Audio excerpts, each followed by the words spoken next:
வணக்கம். குலசேகரப்பட்டினம் ராக்கெட் ஏவுதளத்தின் அடிக்கல் நாட்டு விழாவிற்கு வாழ்த்து தெரிவித்து மீன்வளத்துறை அமைச்சர் அனிதா ராதாகிருஷ்ணன் அவர்கள் வெளியிட்ட விளம்பரம் தான் இப்போது பேசுபொருள்.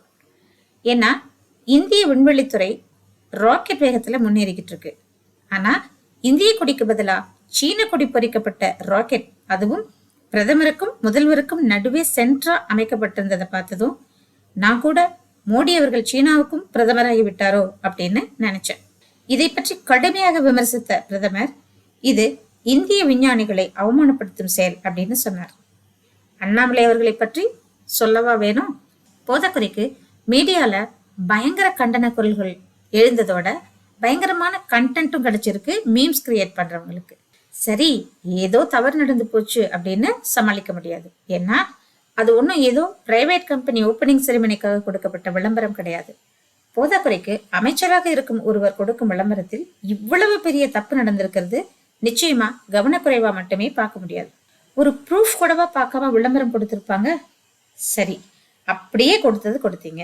அந்த விளம்பரம் எல்லார் கண்ணையும் பட்டு அதை பத்தி பிரதமர் விமர்சனம் பண்ணி ஏமா இப்படி ஆகி போச்சுன்னு கனிமொழி அவர்கள் கிட்ட கேட்டா நல்லா தான் பதில் சொல்ல ஆரம்பிச்சார்.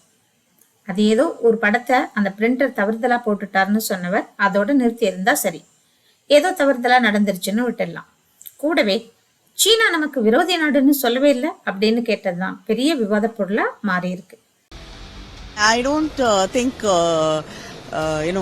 India has declared China as an enemy country or anything, because I have seen that the Prime Minister has invited the Chinese Prime Minister and they've gone to. எவ்வளவு அழகா பேசுறீங்க பாராளுமன்றத்துல. உங்களுக்கு தெரியாதா சீனா நமக்கு என்ன நாடு, என்னென்ன பண்ணிக்கிட்டு இருக்கு இந்தியாவுக்கு எதிரா அப்படின்றதெல்லாம்? கல்வான் பள்ளத்தாக்குல நம்ம வீரர்கள் உயிரை கொடுத்து இந்திய எல்லையை காப்பாத்தினாங்களே, அந்த உயிர்களின் மதிப்பு தெரிஞ்சுதான் பேசுனீங்களா கனிமொழி அவர்களே? சீனாக்காரன் அருணாச்சல் பிரதேஷ்ல இந்தியாவோட எல்லைக்குள்ள வந்து அத்துமீறத மன்னிச்சிடலாமா? இந்தியாவை சுத்தி இருக்கிற நாடுகள்ல நமக்கு எதிரான இராணுவ தளங்களை நிறுவ முயற்சி பண்றது, இதெல்லாம் உங்களுக்கு தெரியாதா?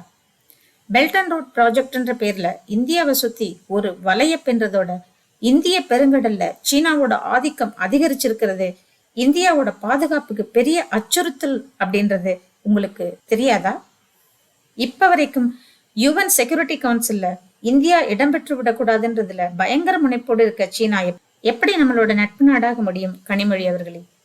ஏதோ தெரியாம பண்ணிட்டாங்க, கவனக்குறைவுக்கு வருந்துகிறோம்னு நீங்க சொல்லியிருக்கலாம். கட்சிகளை கடந்து தேசம்தான் பெரிதுன்னு எல்லாருமே நினைக்கணும். உங்களுக்கும் அது தெரியும்.